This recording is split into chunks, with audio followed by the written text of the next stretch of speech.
सुनने में आया माननीय मुख्यमंत्री जो पूर्व में उनकी अर्धांगिनी भावुक होकर रो रही थी। एक स्त्री की रोने पर हम लोग कटाक्ष नहीं करेंगे, उनकी रोना को हम लोग भी समझते हैं, क्योंकि हम भी एक शहीद पिता की संतान है। और मेरी माता उस समय मात्र 28 वर्ष की थी जब मेरे पिताजी का स्वर्गवास शहादत हुआ था।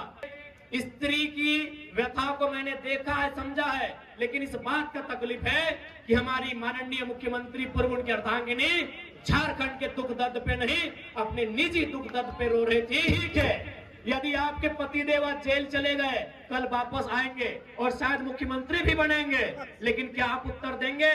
क्योंकि आप उसी सरकार का अंग है, उसी सरकार के अंग थे। शहीद सुनील महतो, उनका मर्डर हुआ है, बताइए एनआईए जांच कब करेगी आपकी सरकार? अरे आपके पति जेल गए तो आपको तकलीफ हुई, हम उस तकलीफ में आपके साथ हैं, लेकिन बताइए उनका मर्डर हुआ है, आपकी पार्टी का है, और आपके मुख्यमंत्री को फुर्सत नहीं मिलता है। 5 किलोमीटर तक मुख्यमंत्री का घर है, समाधि स्थल नहीं जा पाए। क्यों झारखंड सवाल नहीं करेगा? अगर रोना है तो रोने पर भी इंसाफ हो। यदि महोदया का रोना इसलिए कि उनके पति जेल में गए हैं, तो जो इस दुनिया में नहीं है उनकी आंसू का हिसाब कौन करेगा? शहीद सुनील महतो की पत्नी का जो विलाप है उसे शांत कौन करेगा?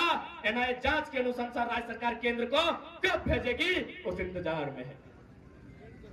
आज 90 साल की बूढ़ी मां है सुनील महतो की, आज इंतजार में रहती है कि टुसू का मेला हर साल लगे, उस मेला में 50,000 1 लाख रुपया बचता है, उस पैसे को सुनील महतो की मां को दिया जाता है घर चलाने के लिए। एक सांसद के ये दुर्भाग्य है राज्य में, और आप केवल इसलिए रो रही हैं क्योंकि आपके पति कुछ दिनों के लिए जेल गए। आपकी सहानुभूति में साथ हैं, झारखंडी होने के नाते उनके विचारों से हमारी लड़ाई है, हम आपके साथ हैं, लेकिन आपको इस बात को भी याद रखना होगा, इसी राज्य में आप ही के पार्टी के सांसद की एक नहीं महोदया 12 गोलियां तन सीने में उतारी गई है, उस पर आंसू कब आएगा, ये सवाल पूछता है झारखंड।